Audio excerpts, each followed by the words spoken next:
नमस्कार। रजा फाउंडेशन और copper coin संयुक्त तत्वावधान में आयोजित इस शाम को आप सबका स्वागत है। मुझे दो माफियों के साथ शुरू करना है। एक तो माफी ये मांगी है कि मैं ही आतिथ्य हूँ और मैं ही इन पुस्तकों का लोकार्पण करने जा रहा हूँ। रजा फाउंडेशन के इतिहास में पहले कभी नहीं किया। तो इतना हमने किया है कि निमंत्रण से मैंने अपना नाम हटा दिया और उसने ये भी नहीं बताया है, कहीं आप पहले से झुलक न जाए कि मैं पुस्तकों का लोकार्पण करूंगा। तो ये उसमें माफी चाहना। दूसरा ये है कि ये पुस्तकें मुझे आज सुबह 10 बजे मिली, ठीक 10 बजे, और इतना वक्त ही नहीं मिला क्योंकि यहाँ एक IIC में एक बैठक थी तो मैंने उसको 1-2 घंटे में कुछ उल्टा पलटा है, तो उसमें कोई बहुत ज्यादा तत्व की बात शायद मैं नहीं कह पाऊंगा। तो इसके लिए थोड़ा तो मेरा अपना अज्ञान उत्तरदायी है और थोड़ा कोताही जो हुई है वो जिम्मेदार है। मेरे लिए अच्छा ही बचाव है कि आप निराश अगर होंगे मुझे किताबें इतनी देर से होगी, तो ये मैंने आपको कहा। अरे वो झोला कहाँ है? किताबें। बहरहाल the scheme of things is that after the thing is done, that is the release of the books,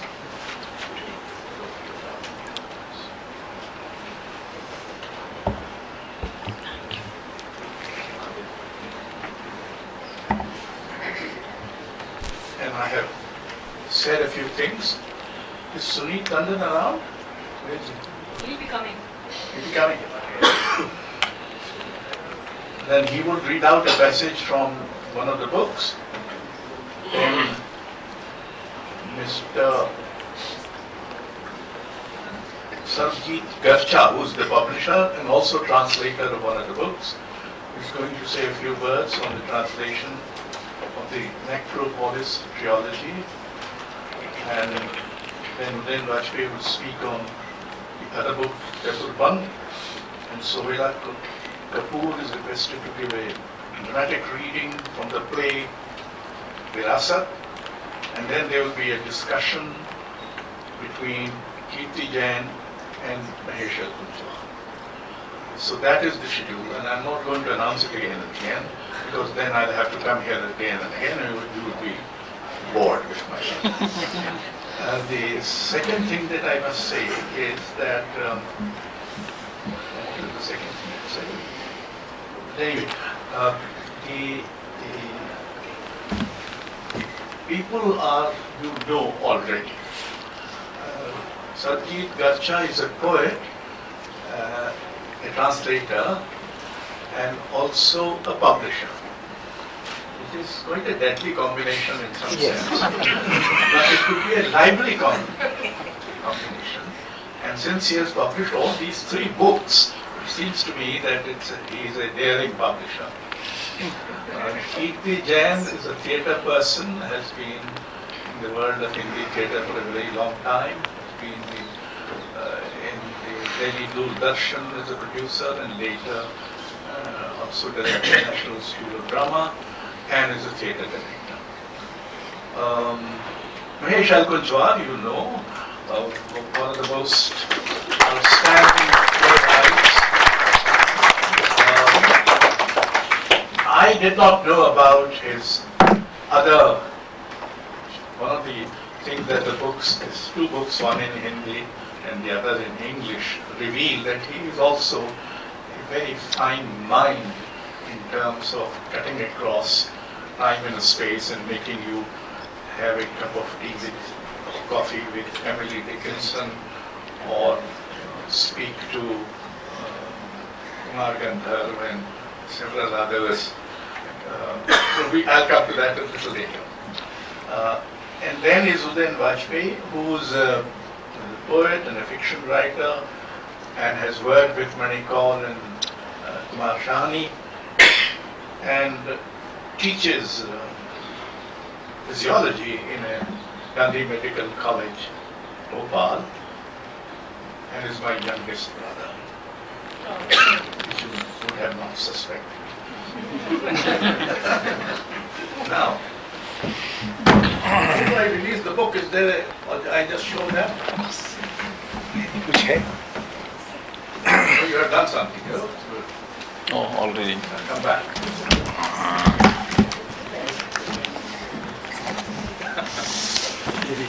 You have to do it. Formal. Oh, everybody will have that. Yes. That is Maharani, you know? Nice. क्या करना है खोलना है When we used to have these book releases in Bhopal,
But there are 3 books, 7 नाटक, शैल कुंजवाल, बहुतों ने इनमें से बहुत सारे नाटकों की कई प्रस्तुतियां अलग अलग निर्देशकों द्वारा देखी।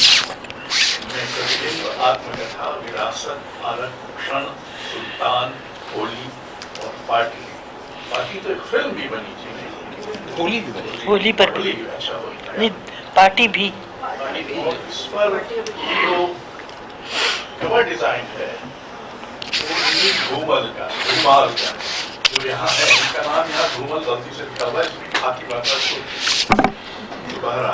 तो एक तो ये है और दूसरा है उनके 4 निबंध और हिंदी में अनुवाद हुआ है। हिंदी में ऐसे कोई निबंध नहीं, तो चतुर्बंध नाम से है और गोरख गोरात है जो मराठी से हिंदी में अनुवाद करते हैं।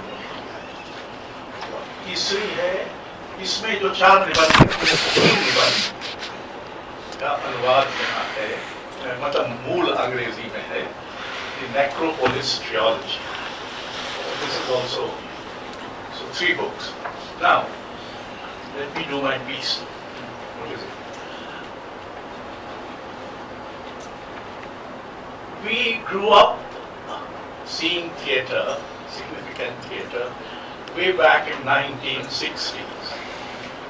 And those are the times which were dominated by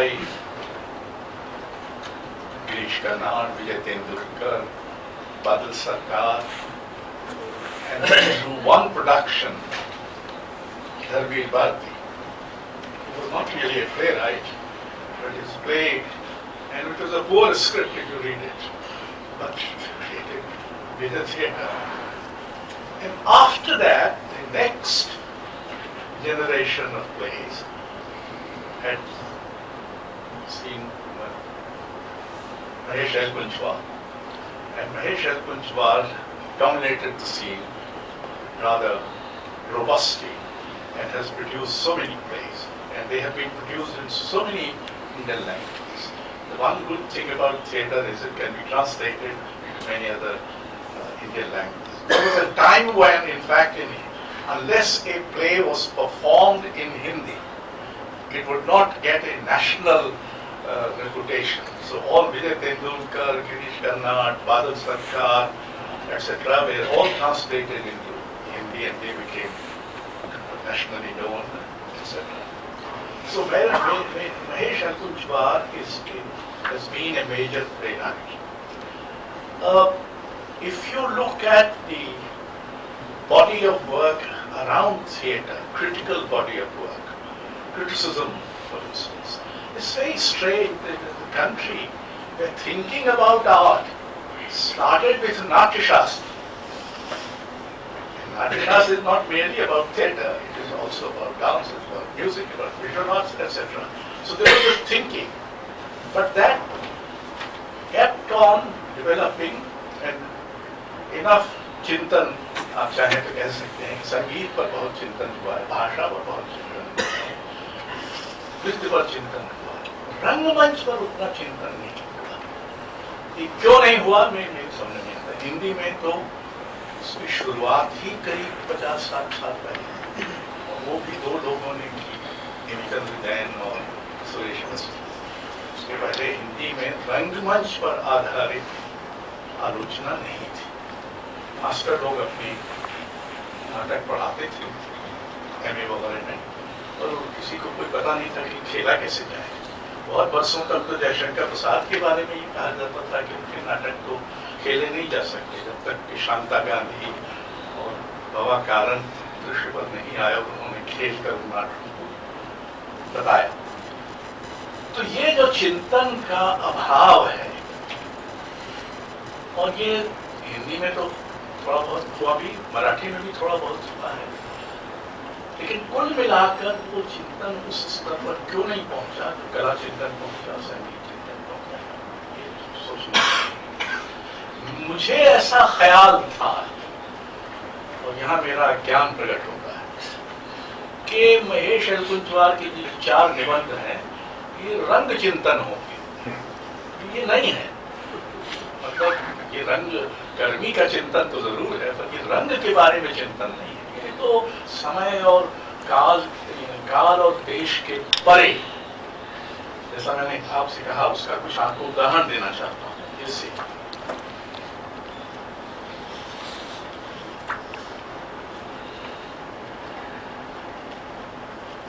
Emily Dickinson से बात हो रही है। हम काफी देर तक खामोश बैठे रहे, फिर मैंने एमिली से कहा, ये सच है कि गाने वाले जितने खुश दिखाई देते हैं उतने लेखक दिखाई नहीं देते। लेकिन जाधव साहब इसमें अपवाद है, हमेशा खुश दिखते हैं, इतने कि उनके इर्द गिर्द हमेशा खुशियां ही खुशियां रहती। लगता है कि इनके इर्द गिर्द कमल ही कमल खिले हुए हैं। हम लोग इंतजार कर रहे हैं कि कमल शायद मुरझा रहा और माहौल में भी उनकी खुशबू भरी हुई है। When was the last time I saw them?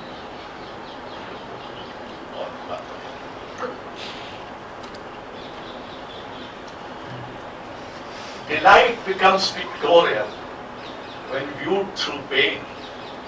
More pain because impossible than any gain. हम स्तब्ध रहे काफी देर लगा, मुझे लगा वो कला का ही रहस्य समझ आ रही है। वो समझ गई कि मेरी समझ में नहीं आया, मैं विनम्र हो गया।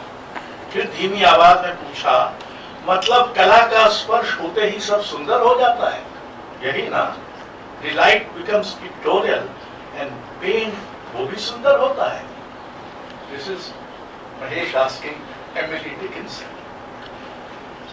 एमिली व्यथित स्वर में बोली, कुछ कहा नहीं जा सकता, हम ही तय करते हैं कि जो अगली है उसे सुंदर बनाएंगे। लेकिन क्या ये हो पाता है हमसे? हमेशा सुंदर बनाने के खटाटोप में असल रह जाता है। कई बार किनारे और फर्जी झूठी बातों का ही हम इस्तेमाल करने लगते हैं। हमारे यहाँ राजनेता इसको गीता से इसका पालन करते। क्यों सुंदर होना चाहिए? किसलिए सुंदर होना चाहिए? मैंने कहा, किड्स ने कहा है, truth is beauty, beauty truth. Emily हंसकर बोली, देखा मैंने जो कहा उसी छद्म को ऊपर से सुंदर लगने वाली ये पंक्तियां लिखकर तो उन उन्होंने सिद्ध किया, सत्य कई बार कुरूप होता है, उसे जो कहते हो नहीं रहने देना चाहिए। कुरूप से क्यों बचे, रहने दो। वैसा ही दो राहों पर दो लोग चलते हैं, लेकिन आखिरकार हाथ क्या आता है। So this is done in a very light manner, light way, but significant insights into some of the claims about art, etc. अच्छा, इसमें ज्यादा मासा कोई है या मैं पूरा नहीं पढ़ पाया, निकाला है। अंजनी बाई को मिला तब उनका कमरा कैसा छत सफेद जाले से भर गया था। कुमार जी दरवाजे में खड़े होकर विनती कर रहा है, ये मध्यम भीतर आओ, भीतर जाऊं। जब उनको मिल गया तो मुझे नहीं मिलेगा, ऐसे कैसे होगा। माना कि वो लोग बड़े थे, लेकिन हम भी छोटे क्यों रह जाए। मिलेगा मिलेगा मुझे भी, हम ढूंढना नहीं छोड़ेंगे। हाँ, आकार में गाता है ना।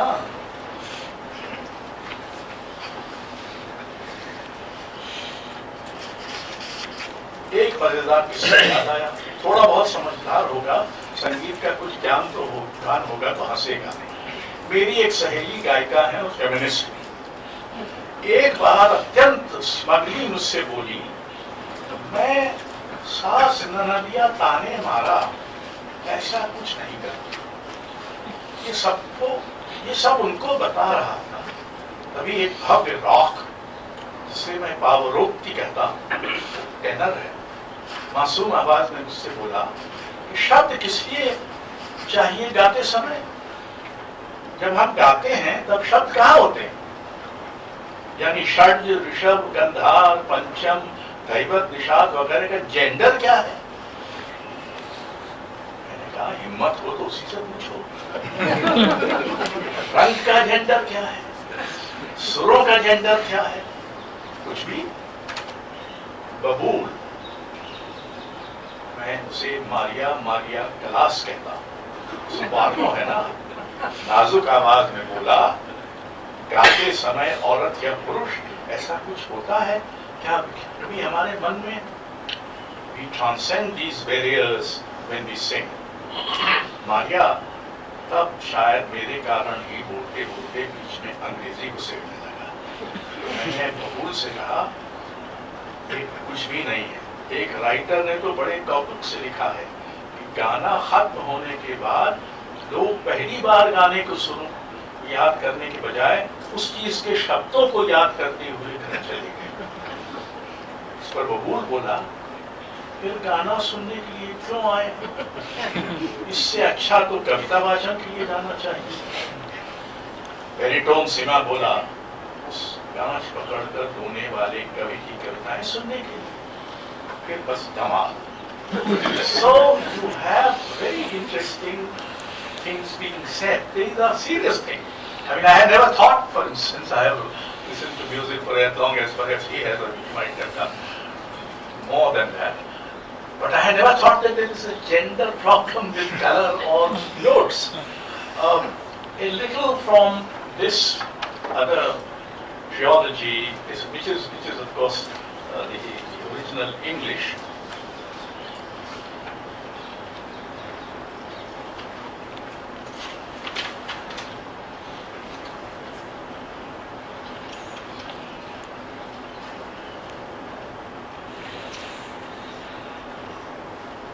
The mind is unpredictable. It comes with just anything, anywhere. Whatever its flaws, our India is great. What great? What's great in our India? I suddenly remember that in the movie Puran Khatola, the tall Surya Kumari asked Dilip, "Kahan se aaye ho, Ajnabi?" To which Dilip says, "Hindustan." Then she asked, "किस लिए मशहूर है तुम्हारा मुल्क?"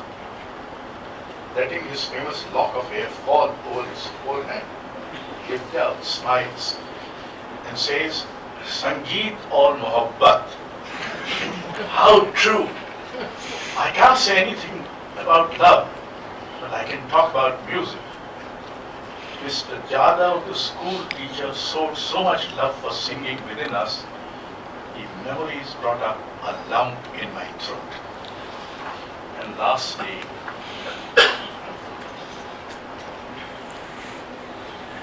all this I have already read in the Hindi version, so I need not. This Emily Dickinson's dialogue. There is a dialogue with the main character of The Outsider, Albert Camus, and there is also one of the qualities that significant or great art does, that while it is rooted in time and place, as we say in Desh and Kal, it exceeds them, it supersedes them. And these essays are those kinds of essays where time and space are superseded. Thank you very much. And now may I invite Mr. Sunil Tandon, who is not here, right? We'll go there. You come here, anywhere you like. We'll go there. We'll sit in the auditorium. We don't have to be here. There.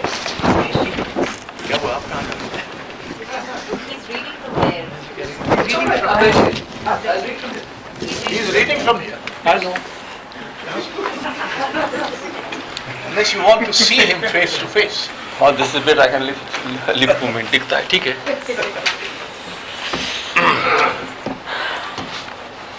So not having had the benefit of all the books in front of me, I had asked for a brief introduction for the piece that I am going to read. Again, this piece has been selected by Maheshji. Although the portion I'm going to read has not been selected by him.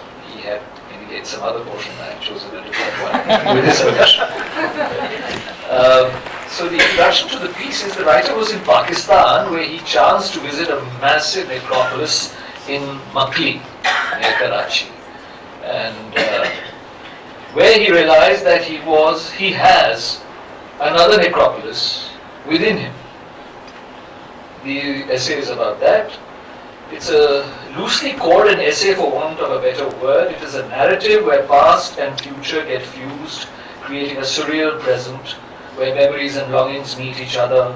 Characters from the writer's past, his imagination, meet characters from dreams, literature, mythology, creating a world that is perhaps more real than our mundane reality.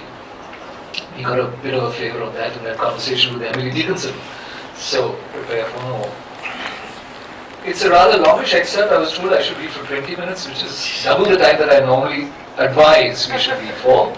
But if I find that you're getting restive, I shall hastily cut it short. I'm not reading the entire piece. You better cut short in the beginning.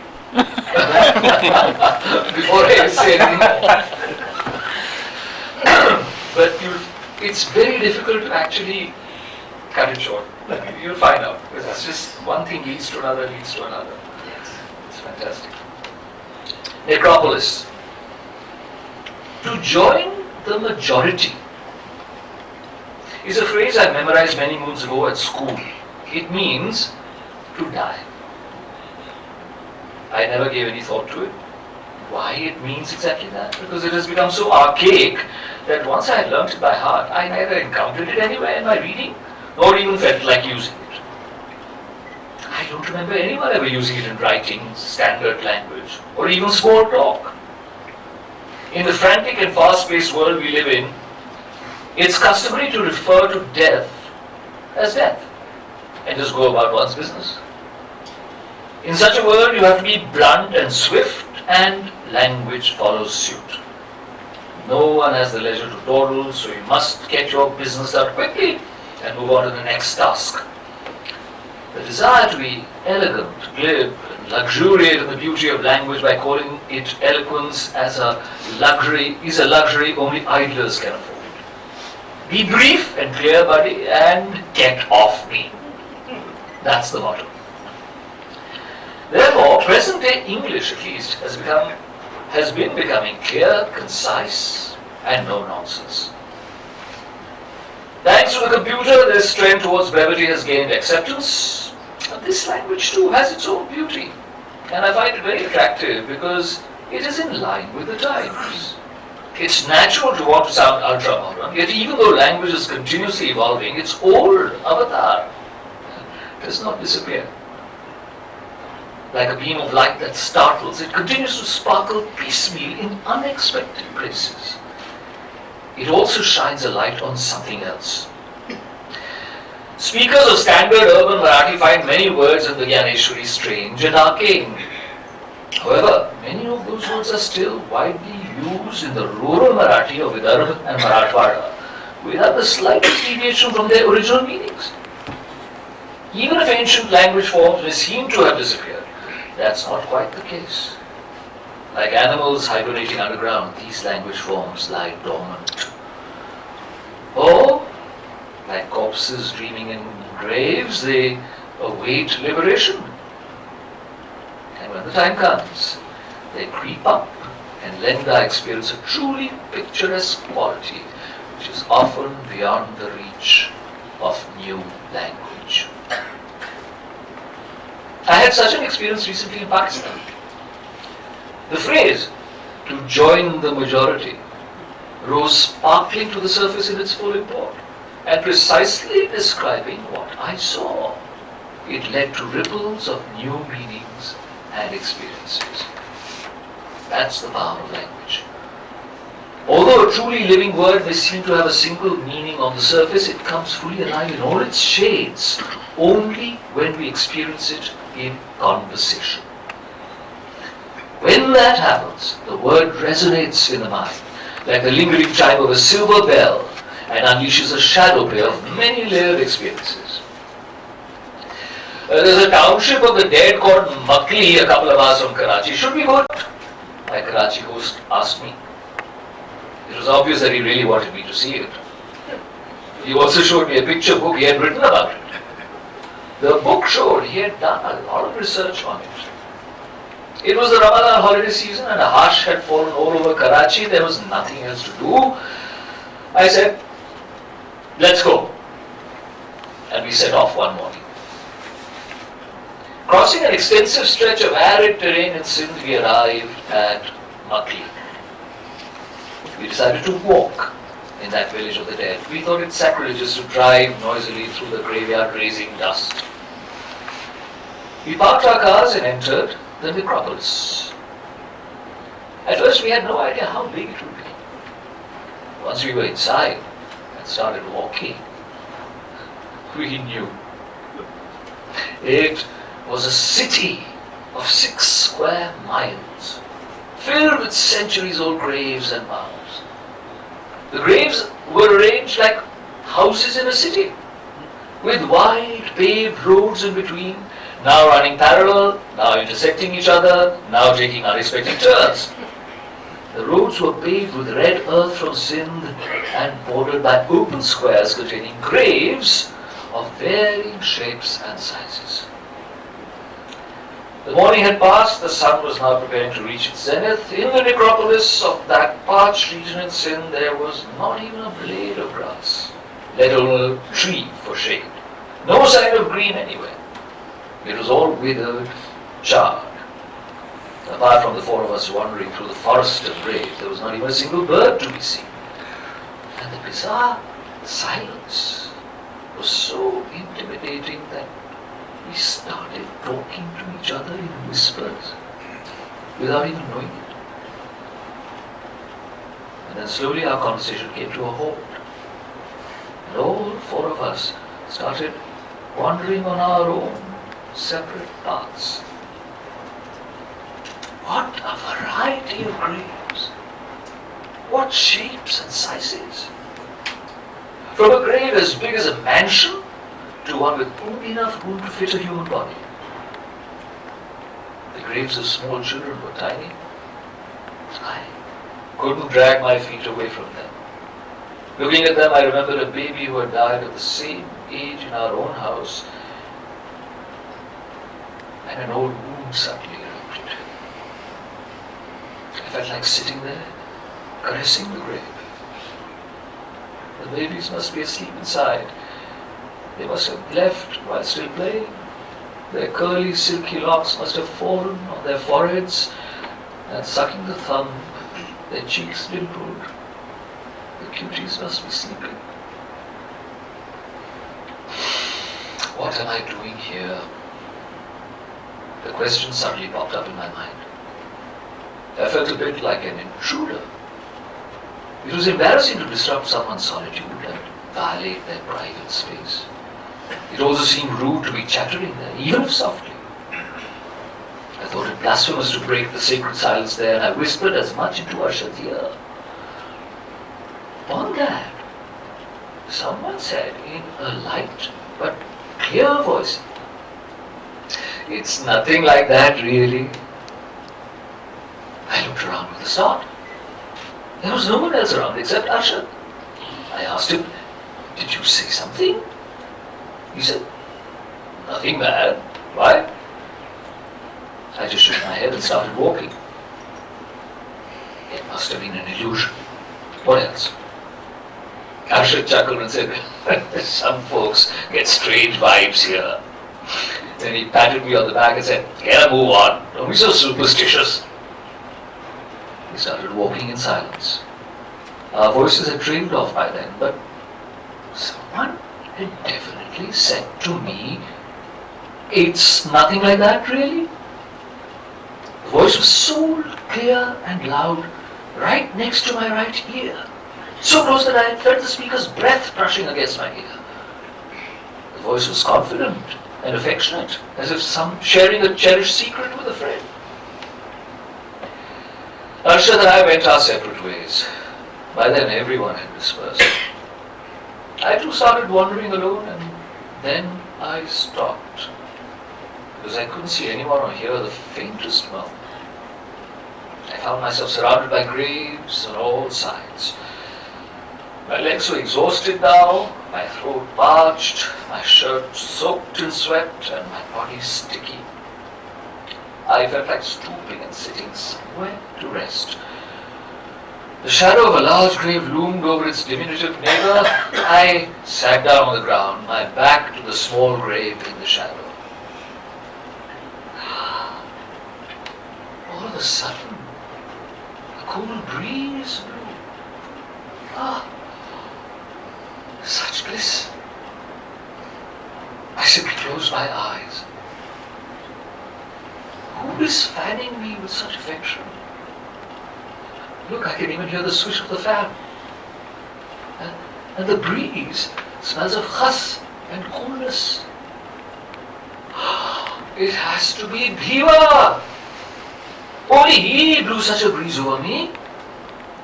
But isn't Bhiva dead? Why did I never come to terms with that? How can he be here then? Only several years after his death did I come to know about it. When I ran into someone from Parva named Babu and made inquiries, he shared this news, as if it was just one of several other small items of news. To be honest, no news concerning Parva is small to me. Viva? Oh, he passed long ago. Having said that, he started talking about something else, but I couldn't pay attention to him. When I heard that Bhiva was dead, something inside me shook violently. Bhiva was employed just to look after me when I was a child. He died? I somehow muttered in disbelief. Babu said, long ago in the village, 54, 55 means old age there. He was about that age, he died. My childhood ended at that moment. Bhiva had balanced my entire childhood in his two hands. I would always follow him or mount his shoulder, and he too adored me. As soon as he sensed that my foot was about to touch the ground, he would lift me up. His son Janardhan would be happily playing in the dirt below, but if I started doing anything like that, he would pick me up instantly. On top of that, he'd say, "Oh, those like us should not play like that." If I hit him in anger or pricked him, he would dodge my blow, laugh and say, "Those like you should not hit like that." One day something happened. Someone must have got angry or snatched something from me. On such occasions, only Bhiva was my succor. As I was sobbing inconsolably, he wiped my eyes and mouth with his gnarled hands and held me close to his chest.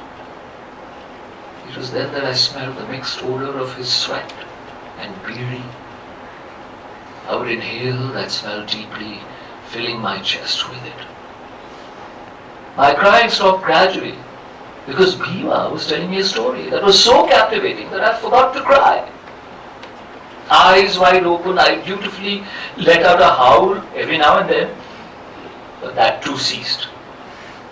Bhiva took me to the guava orchard and plucked the coveted guava from the very top of the tree. He showed me the flock of peacocks that had gathered at the edge of the orchard. When one of the peacocks suddenly spread out its tail feathers, I began to dance, shouting, "Bhiva! Bhiva!" Soaking our feet in the waters of a canal, we wandered about, didn't we, Bhiva? And later, where did you put the peacock feathers we had collected? Didn't the child keep them in the school bag? Startled by the pungent odor of Bhiva's sweat and beads, I abruptly opened my eyes. Our young master has grown up, but still sits like this in the dirt, you see, Bhiva said. I was so happy and relieved that I just sat down, leaning against a grave and stretching my legs out and said, I knew it. Such a cool breeze rose up. It must be Bhiva. Then I asked him, were you fanning me just now? I dozed off for a bit. That cool breeze felt so good. It must be you. Once I was bitten by a scorpion when I was a child, remember? The whole house slept while I was tossing and turning, but you sat by my side all night, fanning me, blowing on my swollen finger repeatedly. At this, Bhiva just laughed and gave me a moist-eyed look. I asked him in my childish, whiny voice, where were you all these days? I heard that there is no guava orchard left in Parbar, no peacocks wandering aimlessly, no water gurgling in the canal. Where will I go? Bhiva said. Where our little master is, there will Bhiva be. I suddenly felt ashamed. After leaving Parva at the age of 5, I had forgotten him altogether. Then one day, on my way to school in Yavatmal, I ran into him. He must have come to the city for some work. I was 9 years old. As soon as we saw each other, Bhiva dropped the bundle he was holding and said, Hey, little master! I was in a hurry to go to school. I just waved my hand and continued to run without saying anything. After running a bit further, I felt guilty. I stopped and looked back from a distance. He was still standing there, gazing at me. Why did his eyes look as if an arrow had pierced his heart? I started running again, deliberately ignoring his gaze. And now, after 60 years, he looked the same and had the same eyes. You haven't changed at all, Bhiva, I said. Then I thought to myself, Bhiva, in the past 50 years there have been 2 or 3 occasions when I had no one I could call mine. If you were around, I could have hidden my face in your rough hands and cried. I feel no shame with you. But I didn't say anything and got up. Bhiva immediately started shaking off the twigs stuck to my clothes. I laughed. I said to myself, Bhiva will always be Bhiva. Then I said aloud, let's go see the peacocks. Walking on, I felt as if I had seen a peacock near a lofty tomb. When I looked closely, there was no peacock at all. But the tomb itself appeared to be deeply absorbed in itself. It lacked the opulence of the other tombs. In fact, it was extremely simple, grand and simple.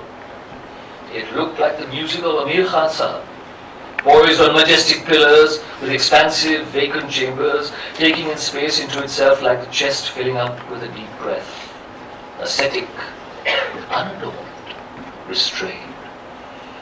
The tomb seems to have been kept deliberately simple and bare. Why? Was it a saint or a peer? But if it was so, the shrine inside would have definitely been covered with a chadar. I had seen such green chadars on the graves of 2 or 3 Sufi saints just now. There. It would not be a king or a nawab. Their pomp and thunder is too much. When I turned around to ask, Bhiva wasn't there. Now what? Where can I find this guy? He just showed up and gave me the slip. I called him and sang a song, like in a movie. Where can I find you? Where can I find you?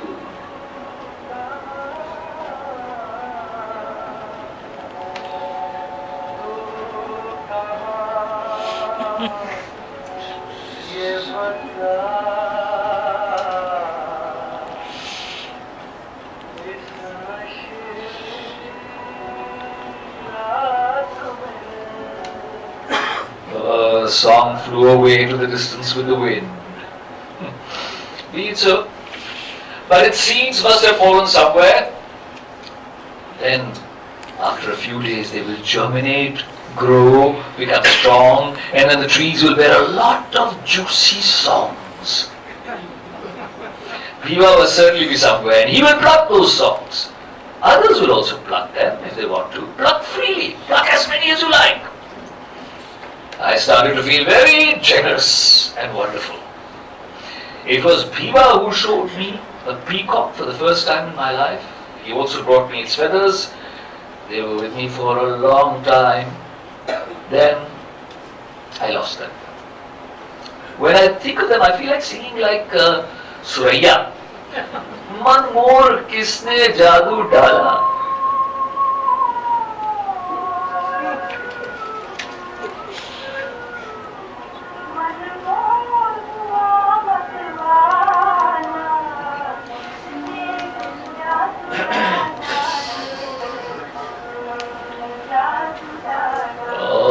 What a woman she was.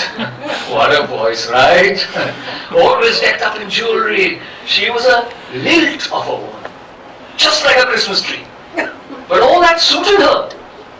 And she retired all of a sudden. Just disappeared.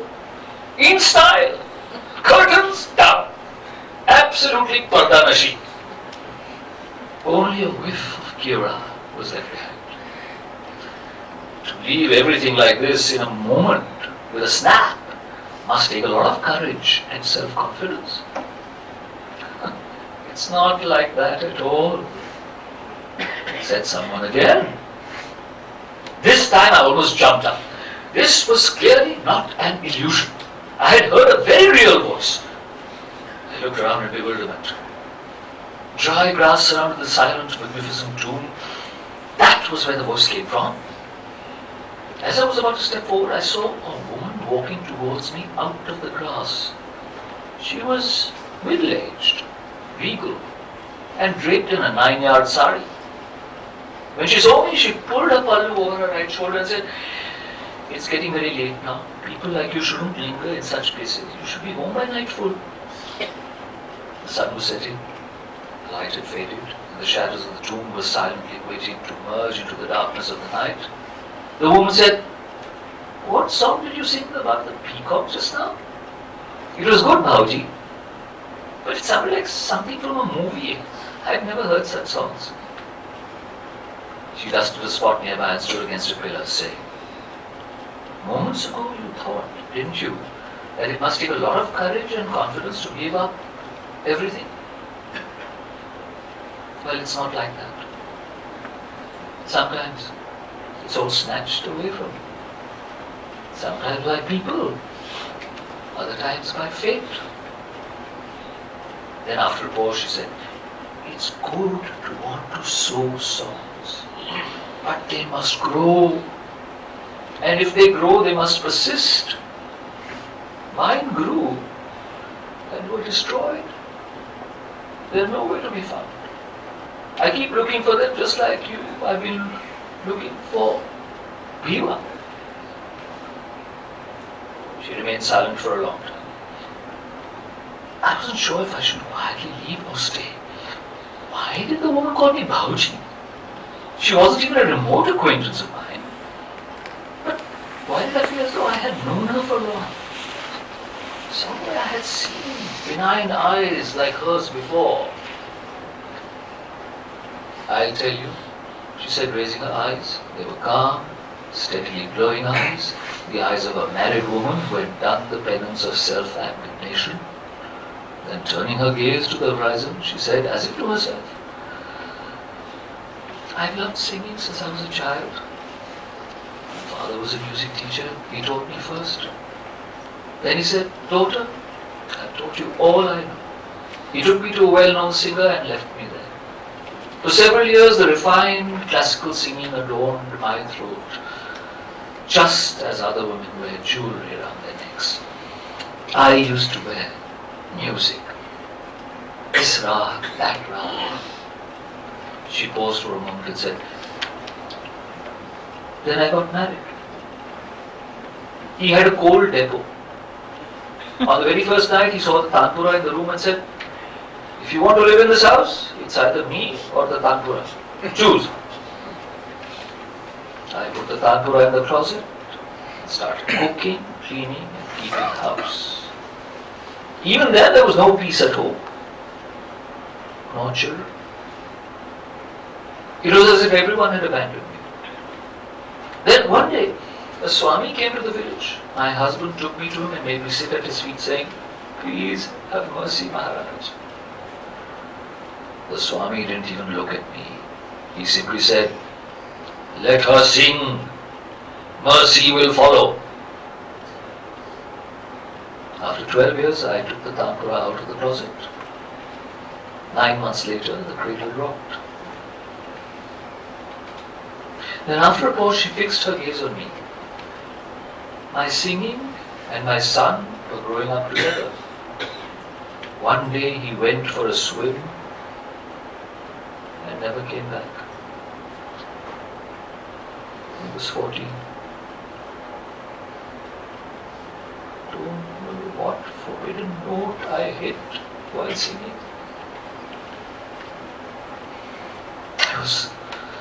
I was stunned by what I heard, and it took me a moment to gather the courage to look at her. But she smiled gently and said, that's why I said, nothing happens according to our wishes.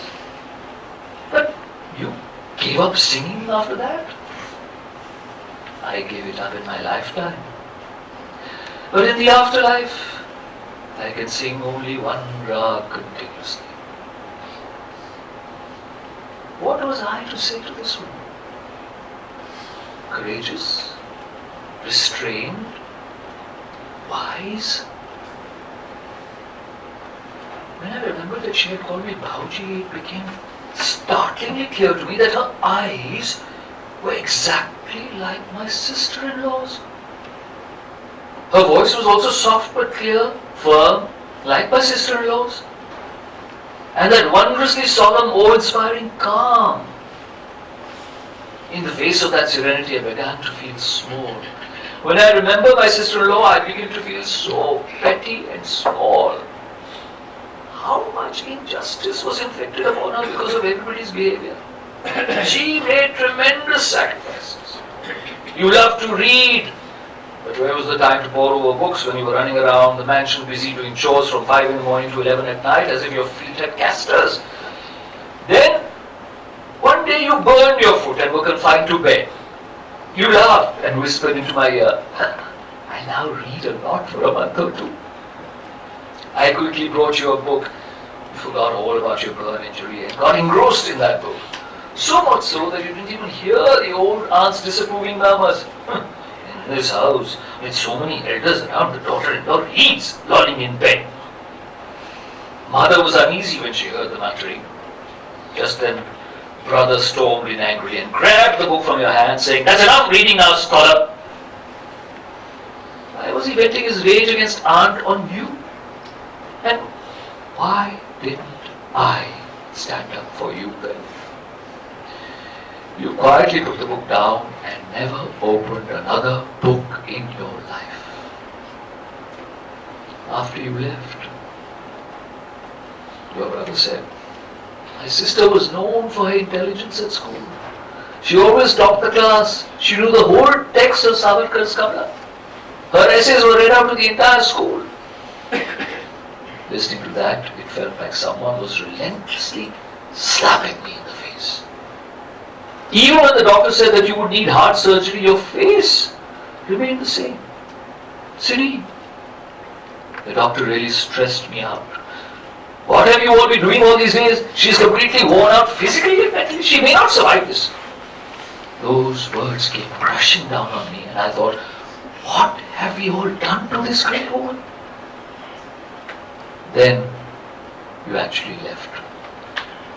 Recollecting all this, I just sat down of a sudden. Even though it was dark all around, I hid my face in both hands, out of shame. I think I'll stop there because I had another 2 pages planned to read.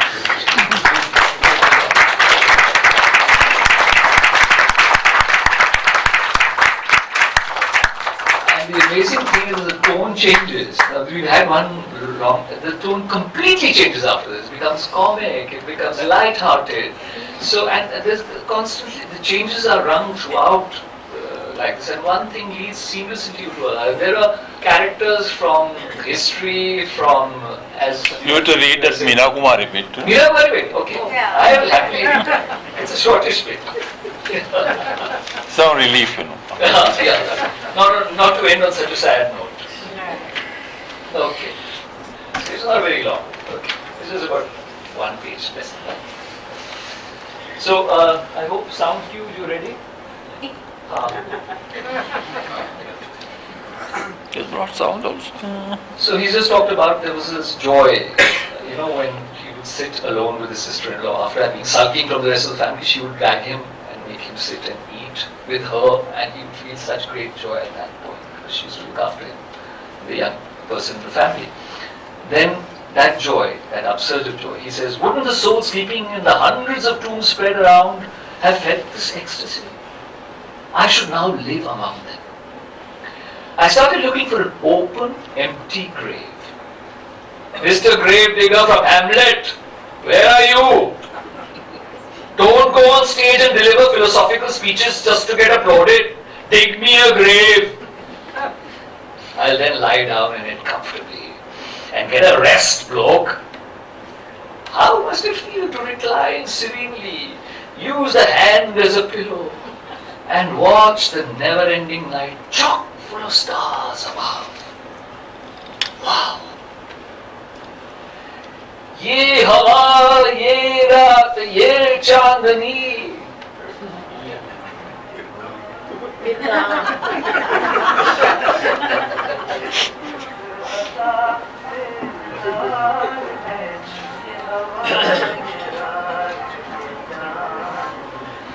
I literally started singing as I walked through the jungle of tombs.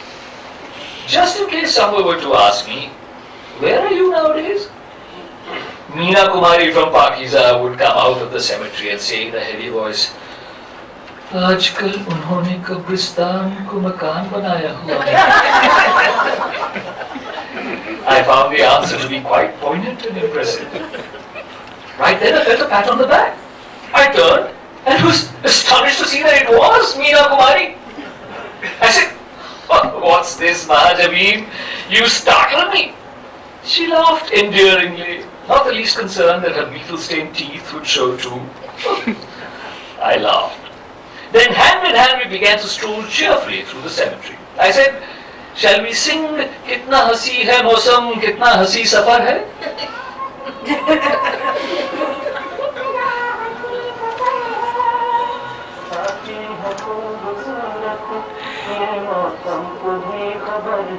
She turned her nose up and said, oh, not that Dilpya song.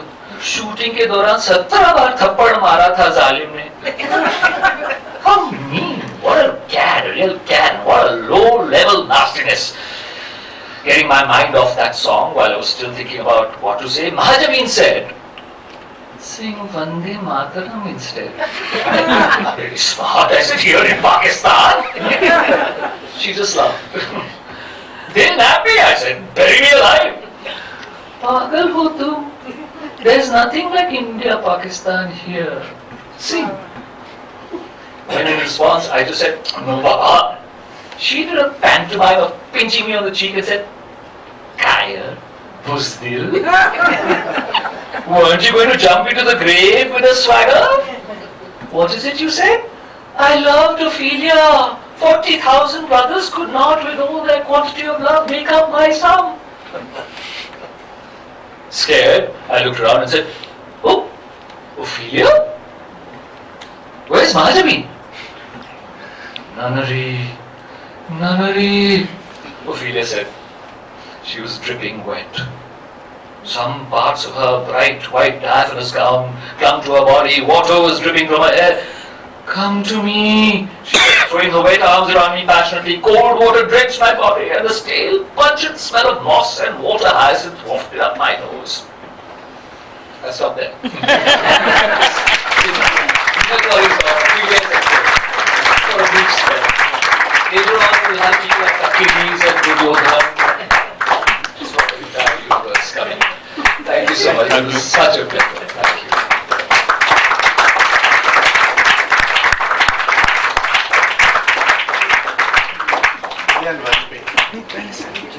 No. Stop.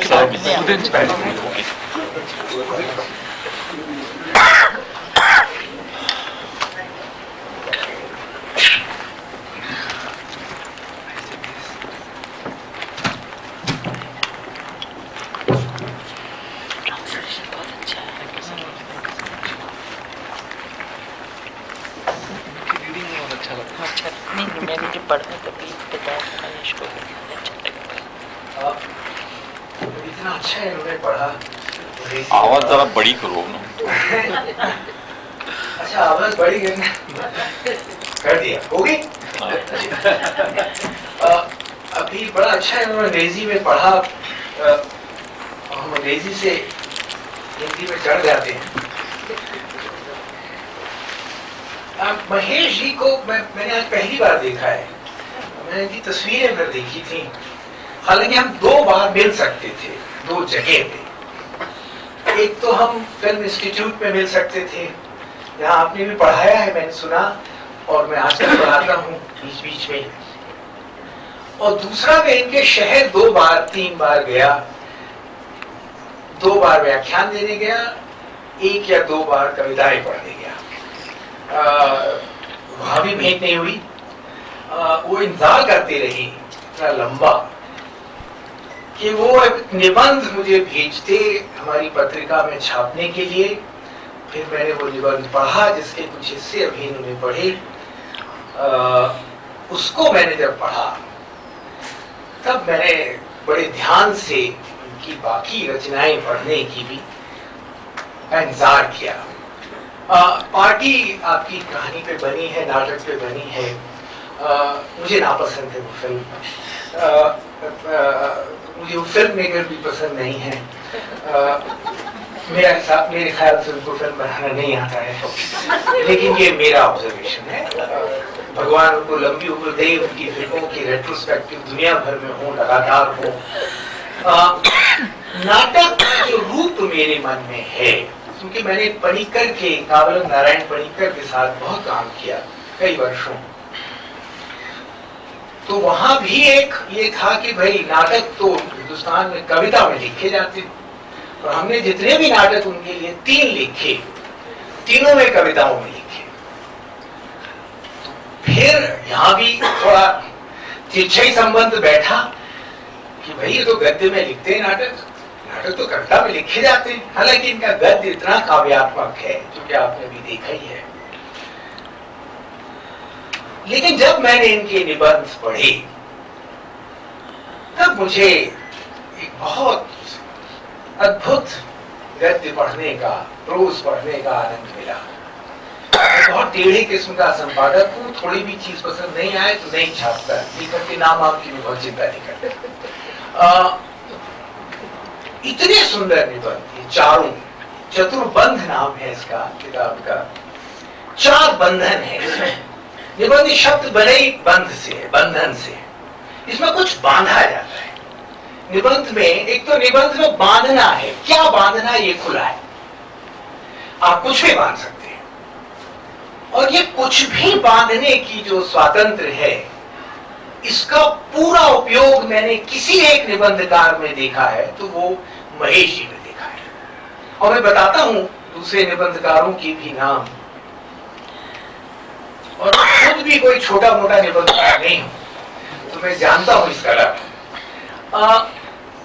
निबंध एक विधा है, और विधा का मतलब ही है उसका विधान होता है।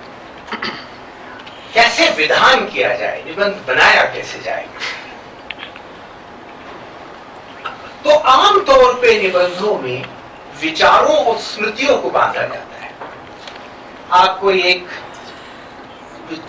याद लेके चलते हैं और फिर उस याद के बीच बीच में कुछ विचार करते चलते हैं और उसका एक बंधन सा होता है, उसको बांधते हैं आप। उसके बहुत अच्छे उदाहरण हैं। उर्दू में इसका बहुत बढ़िया उदाहरण है शमीम हनफी, एक उर्दू के निबंधकार हैं। आप उनके लेख पढ़िए, यस वो बोलते भी हैं, उन्होंने व्याख्यान भी दिए हैं। तो वो किसी लेखक के साथ अपनी बातचीत से शुरू करते हैं और उसके बाद फिर उसका विस्तार होता है, उस लेखक की कृतियों पे बताते हैं। निर्मल वर्मा के भी ऐसे बहुत से निबंध हैं जिसमें जैसे रेणु पे उन्होंने लिखा तो उन्होंने बताया रेणु के बाद के बारे में, और फिर रेणु पे जो विचार करते हैं। एक ऐसा अंग्रेजी में एक ऐसा बहुत ही अच्छा निबंध हमारे जो उस्ताद थे मनी कौल, उन्होंने भी लिखा था कि जिसमें वो बता रहे हैं कि वो हॉलीवुड गए तो किसी ने उनसे पूछा कि वो बहुत स्क्रिप्ट का, वेयर इज दैट बुक, तो उनको समझ में नहीं आया। वो कभी स्क्रिप्ट लिखते नहीं थे इस तरह, जिससे एक्टर्स थोड़े परेशान होते थे, उनके व्यंग भी करते थे। हालांकि एक्टर्स की फिल्म नहीं बनती है, डायरेक्टर से बनती है बुनियादी रूप से। एक उनके निबंध भी होते थे, लेकिन इसमें सबसे ऊपर मैंने जो निबंध पढ़ा वो मिलान कुंदेरा का पढ़ा। अगर आपने ना पढ़ा हो तो ढूंढ के पढ़िए। उन्होंने काफका पे एक निबंध लिखा है और वो शुरू होता है एक वास्तविक घटना से कि कैसे चेकोस्लोवेकिया से एक आदमी संयोग से उस पर गलत न्यूज छप जाती है कि वो देश छोड़ के भाग गया, और फिर उसको सचमुच उस खबर को सच करना पड़ता है और वो भाग जाता है। फिर उसके बाद वो काफका की कृतियों पे बात करते हैं। ये एक ढंग है निबंध लिखने का, और इसके बहुत सुंदर उदाहरण ये सब लोग हैं। एक दूसरा ढंग होता है निबंधों के लिखने का जिसमें संस्मरण होते हैं। आप अगर ये जो मैक्सिकन राइटर है कार्लोस फ्यूएंटेस, जो मैं बहुत ही महान लेखक है, मैं उनको मार्कोस से भी बड़ा लेखक, मेरे कम से कम उनसे ज्यादा प्रिय हैं, उनके निबंध आप जैसे बोरखेस पे निबंध पढ़िए तो वो स्मृतियां हैं, मिले कैसे, क्या हुआ, और बिल्कुल मेमोरी पे, स्मृतियों पे टिका हुआ निबंध है। कुछ निबंध केवल यात्राओं पे होते हैं, जिनको हम लोग हिंदी में यात्रा वृतांत कहते हैं। है वो भी निबंधन होता है, उसमें भी बांधते हैं, और फ्री एसोसिएशंस उसमें भी होते हैं। महेश जी के निबंध की खासियत ये है कि इसमें स्मृतियां भी हैं, यात्राओं का वर्णन भी है। उदाहरण के लिए स्मृति एक तो अभी आपने पढ़ के सुनाई वो भिवा की, और भिवा बहुत इसमें बार बार आते हैं निबंधों में। मेरे ख्याल से भिवा लेखक के मन में, जैसा कि इस हिस्से को भी सुन के आपको लगेगा, एक ना भरने वाला घाव जैसा है। और ये लेखक इसके लिए अभिशप्त होते हैं कि वो अपने खुले घाव पे ध्यान देते हैं, और ये आपको बार बार मिलेंगे। भिवा जो है लगातार कई निबंधों में आएंगे। तो इसमें स्मृतियां हैं, इसमें यात्रा के वर्णन भी है। उदाहरण के लिए एक निबंध है जिसमें वो ऑस्ट्रेलिया की एक समुद्र तट पर है, और हालांकि उसमें बड़ा एक बहुत ही सुंदर कॉमिक वर्णन आता है कि वो इनके जो दोस्त हैं, जो युगल जो जोड़ा है, वो अचानक एक बहुत ही इंटीमेट चुंबन में व्यस्त हो जाते हैं। तो जब इन्होंने लिखा कि उनसे कहते हैं कि हम जा रहे हैं समुद्र तट पे, तो वो थोड़ी देर में लिखा है, वो थोड़ी देर में बाहर आती है और फिर वहीं चली जाती है। तो वो यात्रा का एक वर्णन है, एक जगह गए हुए हैं और समुद्र तट पे पहुंचे, फिर अचानक इनको एक व्यक्ति कहा, मार्सेल मेस्ट्रियानी जैसा, वो जो महान इटालियन एक्टर था उसके जैसा लगता है, और ये स्मृति फिर यात्रा और इन सब के बीच में ये सारी चीजें एक कल्पना उसमें शुरू हो जाए, गल्प शुरू हो जाता है, कहानी शुरू हो जाती है। इसमें कहां स्मृति अचानक फिसल के कहानी में बदल गई, गल्प जिसको हजारी प्रसाद जी ने शब्द दिया था, ये कभी पता नहीं लगता, अचानक वो गल्प में फैलने लगती है। इसी उपन्यास, इसी निबंध में जिसको इन्होंने पढ़ा भी सुमित ने, वो अंत में आते आते बिल्कुल काल्पनिक चरित्र जिसको आख्याता को डर है, नरेटर को शक होता है कि वो मेडुसा है, जिसको वो मना कर देती है, वो अचानक प्रकट हो जाती है।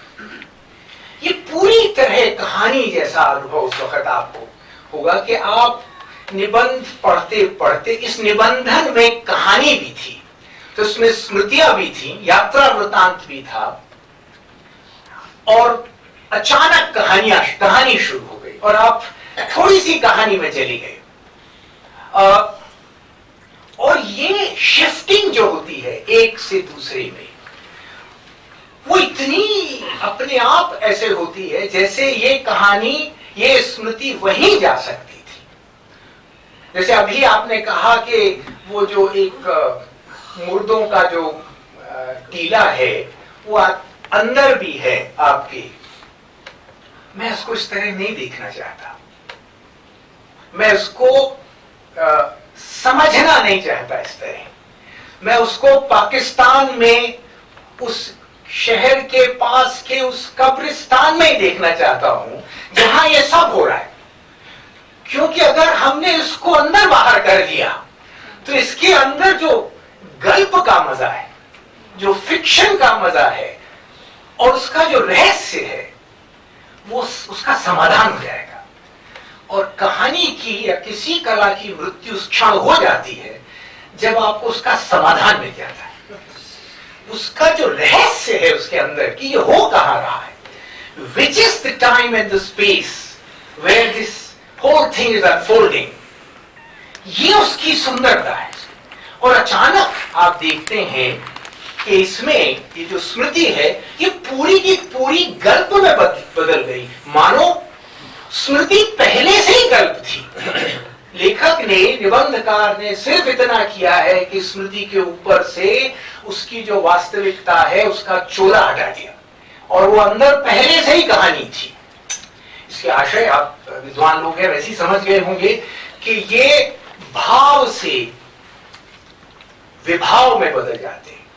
ये नाट्यशास्त्र के बड़े पारिभाषिक शब्द हैं, 1 मिनट में बता देता हूं। भाव का अर्थ है होना, हम सब अभी भाव में हैं, उसी से अनुभव वगैरह बना है। विभाव का अर्थ है जब वी उसमें उपसर्ग लग जाता है तो उसका अर्थ है कि वो चीज जो न हो के है।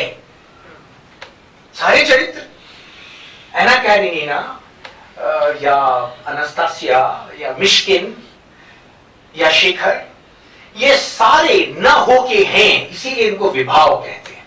ये वी प्रत्यय बड़ा सुंदर है हिंदी में, ये जहां लगता है कमाल करता है। आपको एक और उदाहरण दे, भटकना सिर्फ महेश जी थोड़ी ना जानते। आप वी लगाइए, विचार शब्द है। मेरा ऐसा सोचना है कि हिंदुस्तान में लोग रिवर्स ट्रांसलेशन करके उसको समझते हैं शब्दों को। जैसे हम पहले विचार का अनुवाद करेंगे थॉट में, फिर थॉट के अनुवाद की तरह विचार को समझते हैं। लेकिन अगर आप विचार को सीधे समझें तो उसका क्या अर्थ है? इसमें वी है, उपसर्ग, प्रीफिक्स है, और चर से बना है। चर का अर्थ है चलना,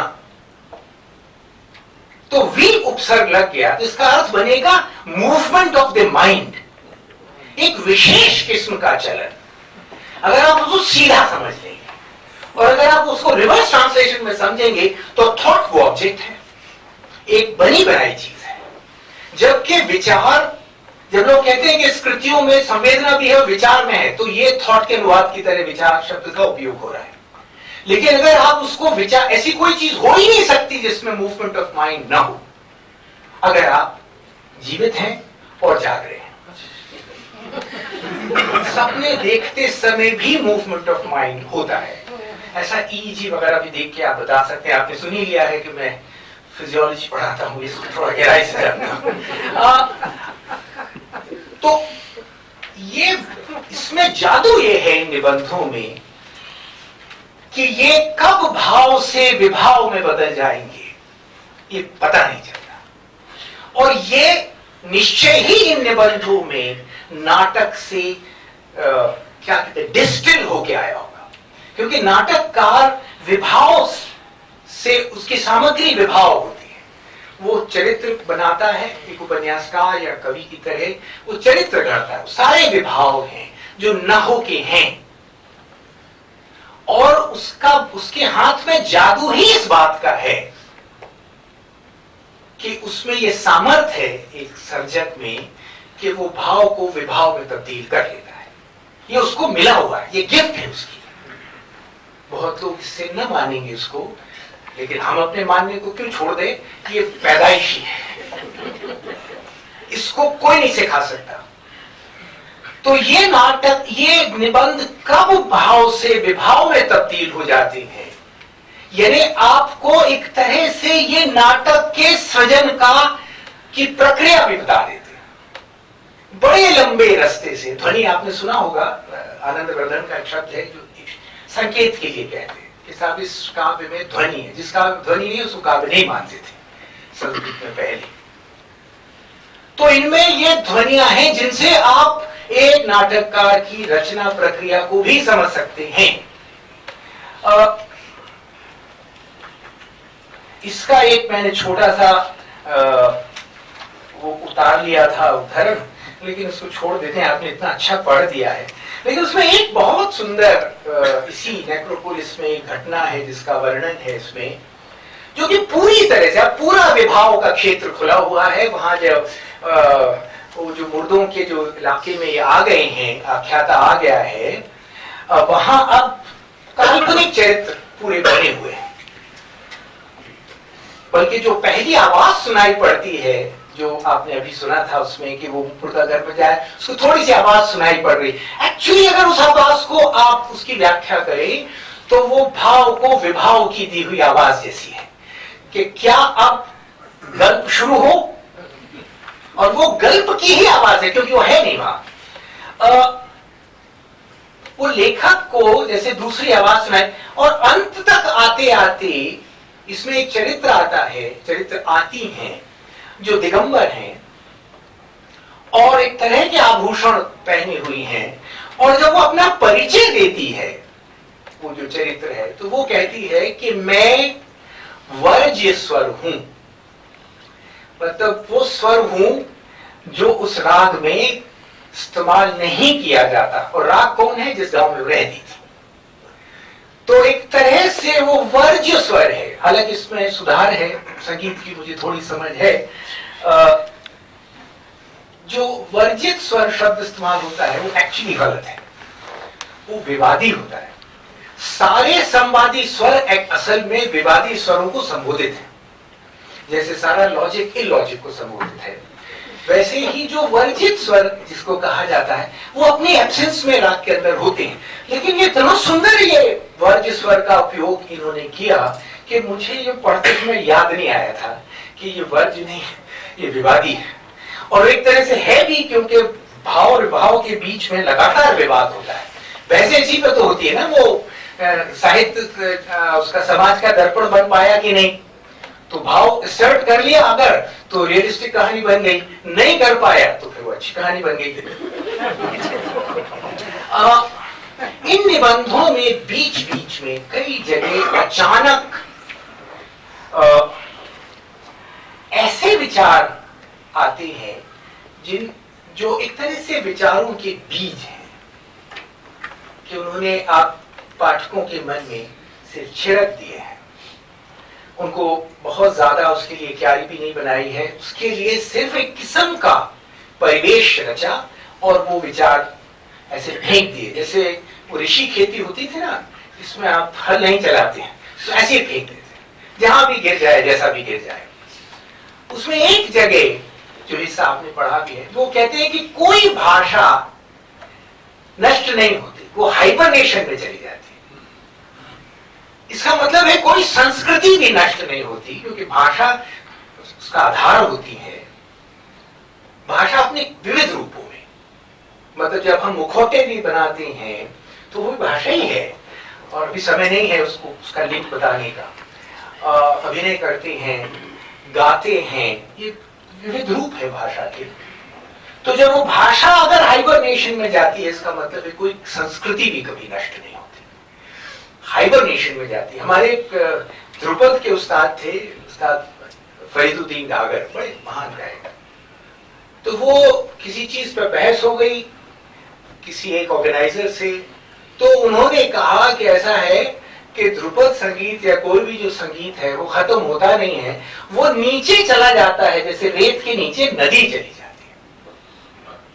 सारी अगर भाषाएं ऐसे नीचे सबटेरेनियन हो जाती हैं, तो संस्कृतियां और संस्कृतियों से निःसृत निकलने वाले सांस्कृतिक मूल्य वो भी नीचे रहते हैं, और वो किसी न किसी रूप में उनकी आवाज, जैसे उसमें मुर्दों के टीले में वो आवाज सुनाई पड़ी थी, वो ऐसी आवाज बीच में आती रहती है, वो कभी खत्म नहीं होते। और ये इतना सुंदर, इतनी ज्यादा बड़ी सांत्वना है, खास तौर पे हमारे ऐसे समय में जहां हम रह रही, पूरी दुनिया में जहां स्मृति नाम का, अभी तो स्मृतियां सिर्फ स्मृतियां गायब ही होना शुरू हुई, धीरे धीरे स्मृति गायब ही हो जाएगी, स्मृति शब्द भी शायद इस्तेमाल में ना आए। हमारे दोस्त अभी जिनका इंतकाल हुआ, कुमार शाहनी, उनको एक अजीब अनुभव हुआ। वो पेरिस फ्रांस गए तो ब्रेसों बहुत बड़ी फिल्म के डायरेक्टर थे, उन्होंने कहा कि अब उनकी पत्नी ने कहा कि अब तो सब्जेंटिव का फिल्मों में इस्तेमाल नहीं करने दे रहे, यानी हमारी जो लालसाएं हैं, हमारी जो चाहना है, उसका उपयोग भी ना हो, क्योंकि चाहना भी कोई दूसरा तय करेगा। तो जब चाहना भी दूसरा तय करेगा, तो आपके लिए स्मृतियां भी दूसरा बनाएगा। ये स्मृतियां भी कहीं और से आएंगी। I mean it will be like, मेरा किडनी का जैसे ट्रांसप्लांट हुआ है, ऐसी तो मेमोरीज विल बी ट्रांसप्लांटेड। ऐसी बोरखेस की एक कहानी भी है कि एक आदमी को शेक्सपियर की स्मृति मिल जाती, वो परेशान हो जाता है। ऐसी स्मृतियां अमेरिकन जीवन की या यूरोपियन जीवन की ट्रांसप्लांट हो जाएंगी लोगों पे। ऐसे समय में ये सोचना या पढ़ना कि भाषाएं हाइबरनेशन में चली जाती हैं, फिर आ जाती हैं, ये बहुत बड़ी सांत्वना कम से कम मुझे लगी थी। दूसरा, एक बिल्कुल चलते चलते उन्होंने कहा है कि लोग क्यों पार्टियों वगैरह में जाते हैं आनंद के लिए, जबकि सारा आनंद हमारे आसपास ही होता है। अगर आप थोड़ा सा ठहर जाए तो रूमी ने ऐसा कुछ कहा था। रूमी ने कहा था कि सौंदर्य तुमको घेरे हुए है और तुम उसको देखने वहां जाते हो, बगीचों में या उद्यानों में जाते हो, तो आप अगर बहुत ध्यान से इन चलते, बिल्कुल चलते चलते उन्होंने जैसे कह दिया हो कुछ, उस पर ध्यान देंगे, रुकेंगे, वो जो बीज आप में छिड़क रहे हैं उसको छिड़क रहने देंगे, तो आप पाएंगे कि ये छोटा सा निबंध भी जो है 10-20 पन्ने का, 25 पन्ने का, ये बिल्कुल बहुत बड़ा बरगद के पेड़ की तरह होगा। लेकिन आपको उसके साथ थोड़ी देर रहने का धीरज रखना पड़ेगा। धन्यवाद।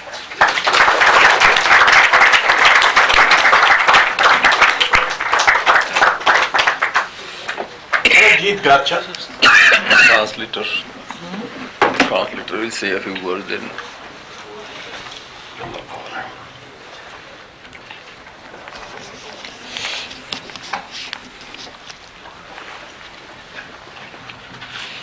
Thank you, Surjit. Taking cue from you, I'll also begin on an apology. I have to introduce him to you. He is a poet. No, I introduced. He is also my friend and he is a publisher. of these three books. And although Sardar speaks very good Marathi, he is from Nasik. So when he said he wanted to translate these, I said go ahead and do it, and he has done an excellent job of it. Thank you very much. Thank you so much. So I'll also tender my sincerest apologies for the delay. It's FOPA, but my obsession for perfection, although you see things go out of hand at the last moment. So Maheshji is happy with the books, so I think things have worked out well in the end. Just a small note on how the book, how I came to translate the book. I think about 3 years ago I read it for the first time, and when I read the book I was kind of devastated also, because it took me a lot of time to get out of it.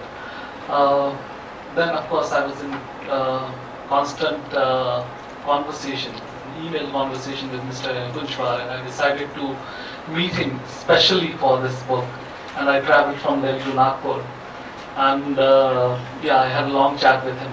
He invited me home and served me my favorite Marathi lunch. I cannot forget it to this day.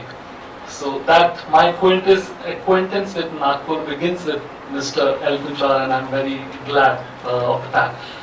And then I had to go to Nasik, and I did not have my reservations, so he kindly got some tickets for me. But the question he asked me, Sarabji, do you always travel like this? I said, no, I've never done this. But then I got a bus ticket, and for the first time in my life I traveled 15 hours in the bus. So that was a memorable experience. So that's how the book began. The title of the book in the original Marathi is Tribandh. So it's a portmanteau of Tri and Nibandh, that is 3 essays. But you see, a closer look reveals that this book is much more than a collection of just essays.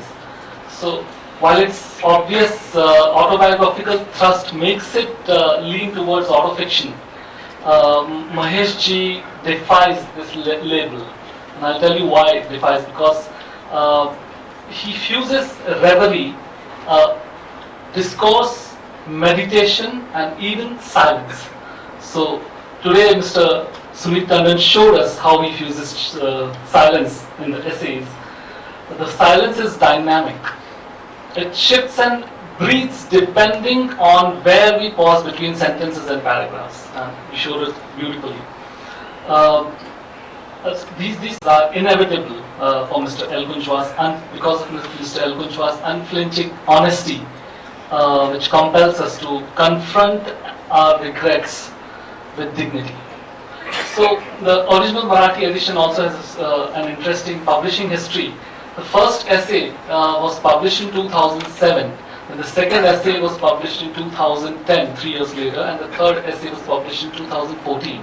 So these long gaps actually made me think about why this happened.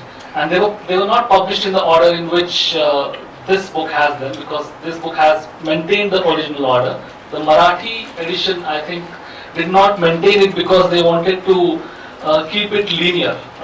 That's what Mr. L. Kunchwar told me. But we followed the order in which the essays were originally published. So these hiatuses are attributed to the deepening exploration of memory, remorse, clarity, and redemption, and the complexities of self-reflection. So the year 2007 marks a distinct shift in Mr. L. Kunchwar's writing. That's the second phase of his essay writing. The first phase began in 1990 and ended in 2005. So for 15 years he wrote essays which are very different in tone, texture, and treatment from the essays contained in this book. So that 15-year period showed a distinct shift after 2007. So that period continues to this day, because this trilogy is not actually just a trilogy. He's added 2 more essays to it, and I think he's writing the third one, and they are much bigger and larger in scope. So the average length of the essays in this book is 10,000 words, but I think the fourth essay that is included in Chaturbandh, but it's not in this book, is 20,000 words, and the latest one that I've read in the latest issue of Moj is also about the same size, 20,000 words. So even the size of the essays is like enormous, but once you start reading it, you feel like, okay, you forget the word count, you get engrossed in it. So I had difficulty to find a door to his essays, and that took some time.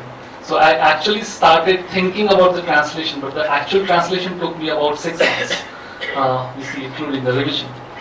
So when I first read it in 2021, I was so heartbroken that it took me several weeks to recover.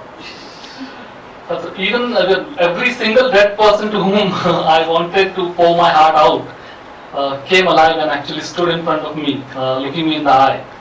I wanted to listen, but it was actually my turn to speak. So, and ask for forgiveness. So this is what this book, that's the primary effect it had on me. Yet I was tongue-tied.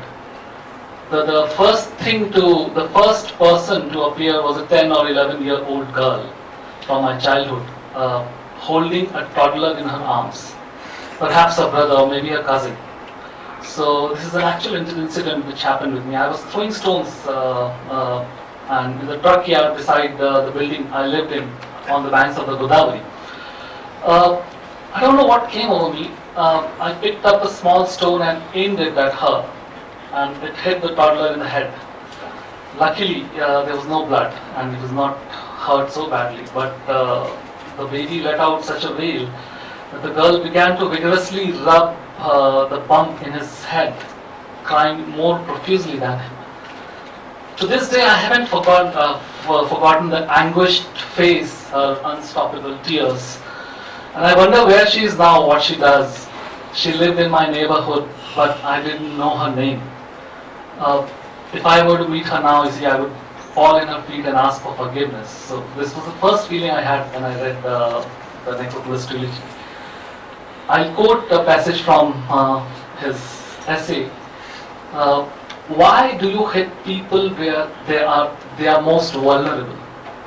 Looking up, I saw tears in his eyes. The sight turned me so pitch black that even if I dipped myself repeatedly in the river Leth, I would not be able to forget all that. And even if I dipped myself in the Ganga, my sins would not be washed away in 100 lifetimes. So powerful were the tears in Mr. Vargane's eyes. I felt such shame that I could have hidden my face only in some orphaned beggar's grave. So these were the words that made me remember the girl I had hit for no reason. Then it made me recall the innocence of so many others. So many. The book is filled with many such moments, not planted, but acquired through necessary losses. The dead are fully alive in this narrative. They come and go at will, but they are there to heal, and their healing is permanent. Ultimately, they are a reflection of the deep empathy that Mr. Elkunchwa cherishes for the simplest of souls that have shaped his character. He quotes Shakespeare, Keats, Milton, Whitman and Dickinson with as much ease as he cites Sanskrit shlokas and Hindi as well as Marathi film songs alongside Qawwali and Thumri. But in poetry, Emily Dickinson is his all-time favorite, his primary obsession. No wonder she makes an appearance in the book, and I think more than once, to have a conversation with the author. So do the characters from myth and literature, as Mr. Tandon mentioned. His passion for Indian classical music is explained by the fact that he trained as a vocalist for 5 years. Yet the passion extends to other forms of music as well. To him, it's the most reliable tool for articulation. I'll quote him again. After a long pause, she said, of course, Mr. Vajpayee also quoted the same passage, I'll quote it again. I think singers find what writers never do. Why is that? I asked. Array, words make a mess. They are never enough. Words are artificial, swaras are natural. So the she here is Dickinson. And we find her speaking in a manner we would have difficulty associating with others, with hers, sorry. Yet for all we know, she might have actually spoken to him like that, and that's what makes this book intriguing yet immensely satisfying. And I read it 4 times before beginning to translate it. What at first glance looks simple reveals itself as endearingly complex. Translating a multicultural book like this poses multiple challenges, and that's why you'll notice that you see I have left some sentences untranslated, although the translation is given in parentheses to have maintained the effect of the original. That in turn necessitates taking roads that would otherwise have not been taken, and there lies the reward. Mr. Elkin Chua's road is a tortuous one, and one map cannot do justice to it. Therefore, I folded the maps at hand and instead drafted another, following in the author's footsteps as much as the boundaries of language allowed while balancing syntax and fidelity to the original. The road Mr. Elkin Chua takes passes through the wilderness of remorse before culminating in a valley of flowers that owes its life to music. Their fragrance brings to mind a singular emotion, gratitude. And I felt it to the core. I hope you will too. Thank you so much. They will be reading out the author, no? Yes, and then we will come after. We'll join you there because